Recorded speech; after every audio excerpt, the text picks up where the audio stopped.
Hello student, कैसे हो student. पिछले लेक्चर नंबर 3 में हम न्यूलैंड्स लॉ ऑफ ऑक्टावियस के बारे में बता चुके थे।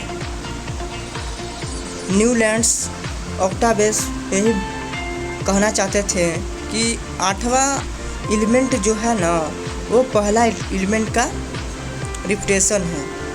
प्रत्येक 8वां एलिमेंट, वो बोले थे ना कि every 8 element repetition to the first element. तो न्यूलैंड लॉ ऑफ ऑक्टावियस के बारे में बताए थे लेक्चर नंबर 3 में। आज हम लोग बच्चों पढ़ेंगे लेक्चर 4। आज का टॉपिक है मेरा making order out of choice, Mendeleev's periodic table. Choice का मतलब क्या होता है? CHAOS। चॉइस का मतलब पहले बताइए।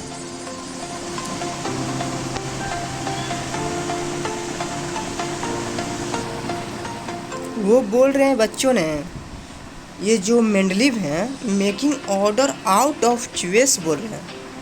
कौन बोल रहे हैं? ये जो मेंडलीव पीरियोडिक टेबल में है मेंडलीव जो। तो चॉइस का मतलब क्या होता है बच्चों कि गड़बड़ी, ठीक, गड़बड़ी होता है जिससे कोई बेस पे मतलब केमिकल प्रॉपर्टीज, फिजिकल प्रॉपर्टीज या एटॉमिक मास उन्होंने सजाया है ना, तो थोड़ा सा चॉइस हुआ उनमें, मतलब कहीं कहीं गैप हो गया होगा, कहीं कहीं सजाए होंगे, तो गड़बड़ी हो गया। अजराकता के बाहर making order out of choice के कहने का मतलब वही होता है कि गड़बड़ी के बाहर बनाना, ठीक ना। मतलब पीरियोडिक टेबल में जो गड़बड़ हुआ है अजराकता के बाहर बढ़ाने का, हाँ यही बात। चॉइस CHAOS, चॉइस का मतलब होता है बच्चों गड़बड़ी। चॉइस का मतलब क्या होता है बच्चों? गड़बड़ी, हाँ। तो इन्होंने बोले कि even after the rejection of Newland's law of Octavius, many scientists continue to search for a pattern that control the properties of elements with the atomic mass. इनके जो पहले जो रिजेक्शन में न्यूलैंड्स लॉ ऑफ ऑक्टावियस थे, many scientist, कई scientist continue to search for a pattern.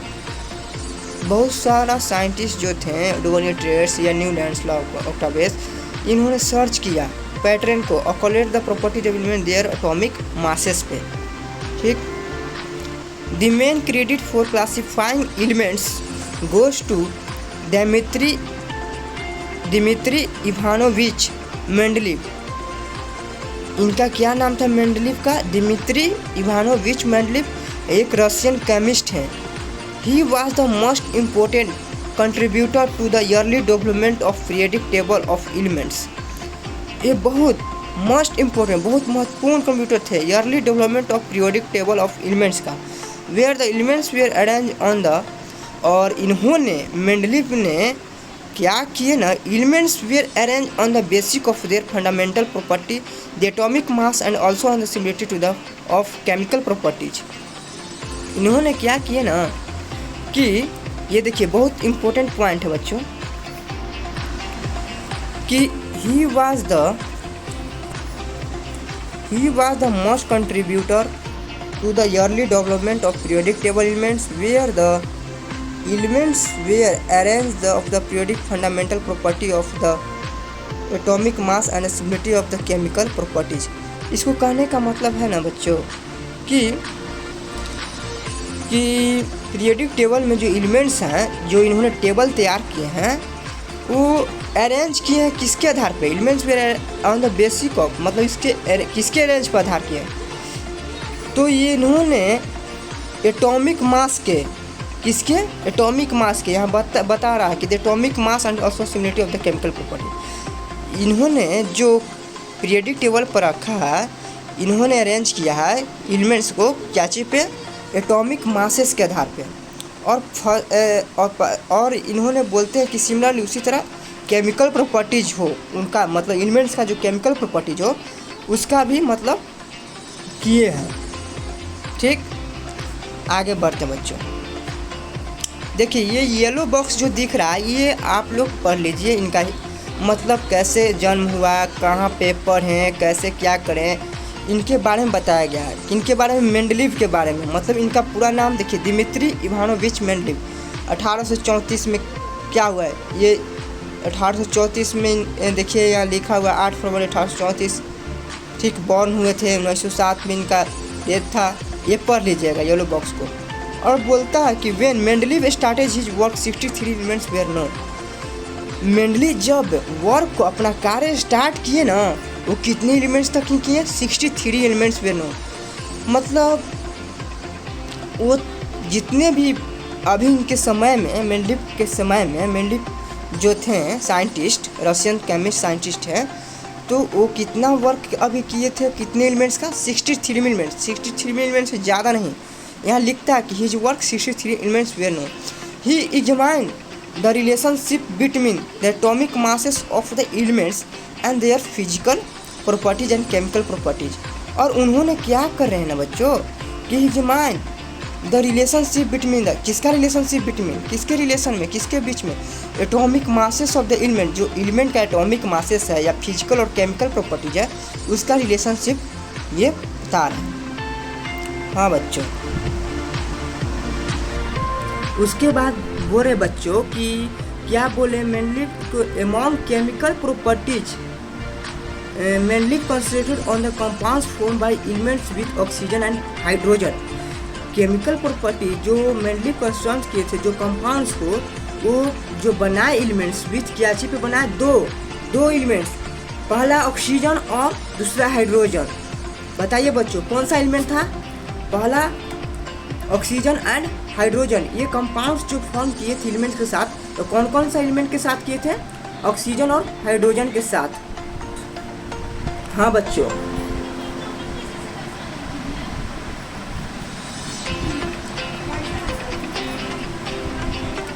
थोड़ा पानी P लेते हैं बच्चों।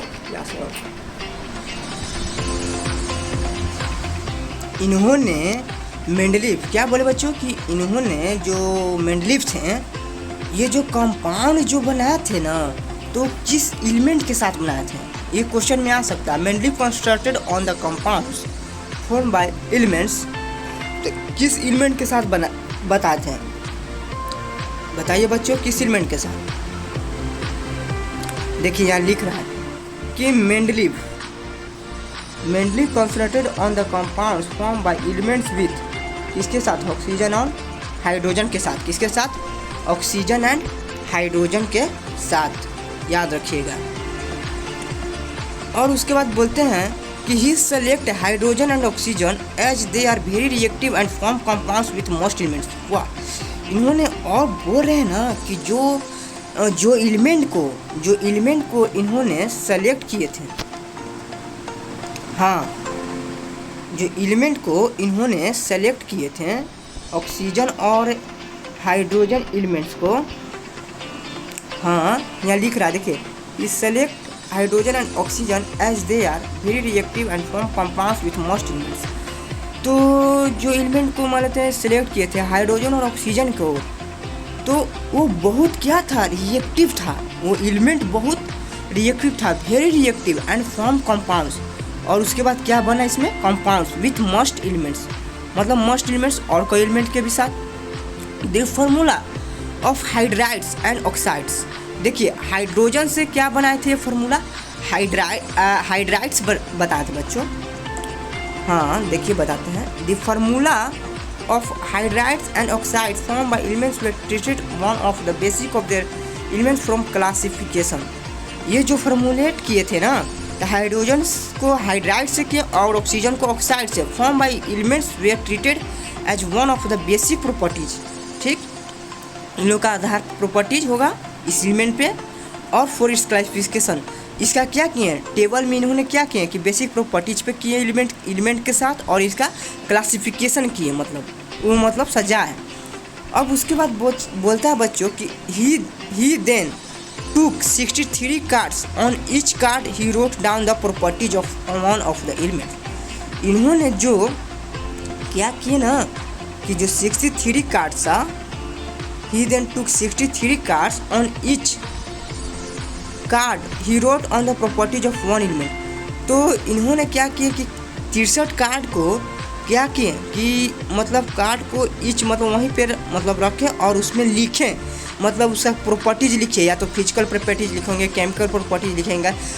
63 जो 63 कार्ड था ना उस पर मतलब लिखे थे, मतलब एक कार्ड पे उसमें फिजिकल केमिकल उसका नाम लिखे होंगे, उसका एटॉमिक मास से इसे सब चीज़ लिख के मतलब वो रखें। तो वैसे 63 एलिमेंट को भी रखें, मतलब एक एलिमेंट के साथ रखें, फिर दूसरा एलिमेंट, तीसरा एलिमेंट, ये सब कुछ जो रखें ना तो वो लिख के ही रखें। मतलब लिखे तो मेन ये क्या लिखे, each card wrote on the down the property लिखे, एलिमेंट का प्रॉपर्टीज लिखें, ठीक।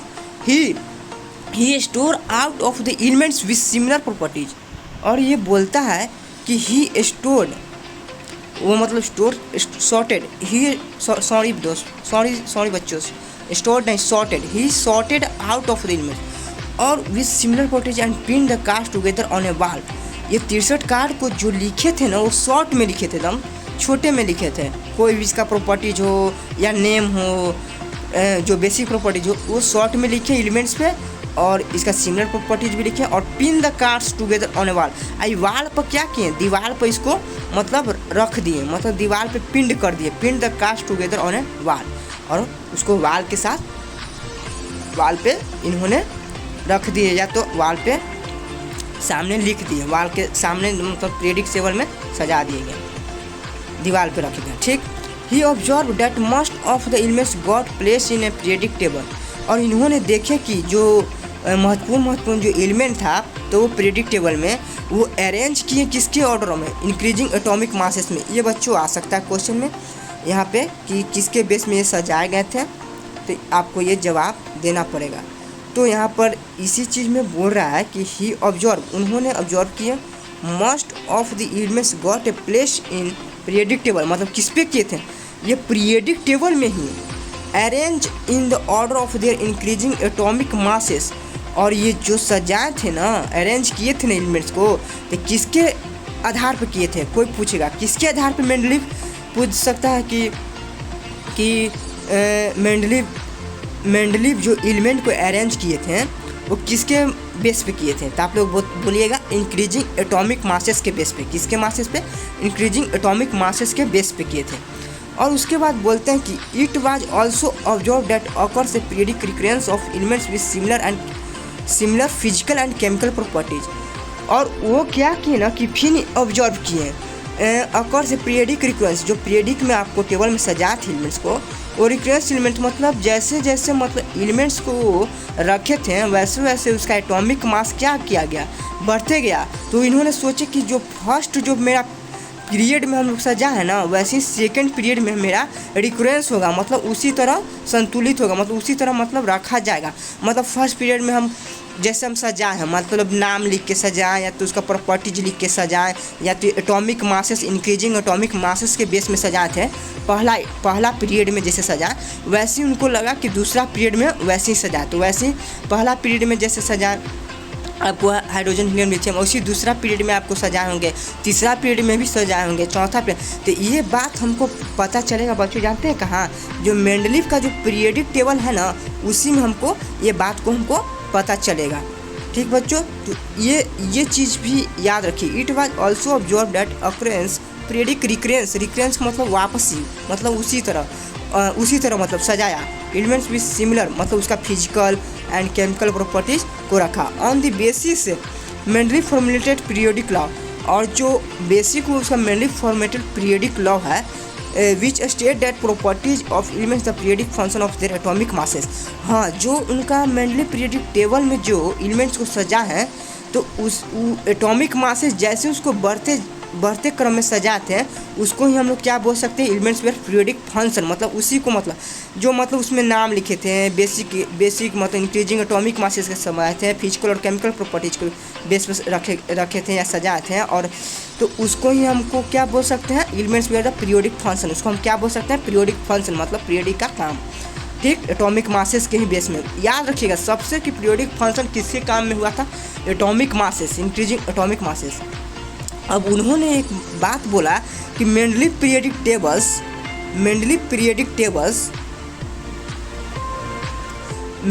जो periodic table contains vertical column को इन्होंने नाम दिए ग्रुप ग्रुप नाम दिए और हॉरिजॉन्टल रो को इन्होंने क्या नाम दिए, पीरियड। तो कौन दिए थे, पूछ सकता है कौन साइंटिस्ट हैं, तो एक रशियन साइंटिस्ट है मेंडलीव, जो ये मतलब वर्टिकल कॉलम को नाम दिए ग्रुप। तो इस मतलब उन्होंने जो पीरियडिक टेबल अपना बनाया था, तो वर्टिकल कॉलम को नाम दिए ग्रुप और हॉरिजॉन्टल रो को नाम दिए पीरियड। इतना समझ में आया बच्चों? क्या इतना समझ में आया आप लोगों को?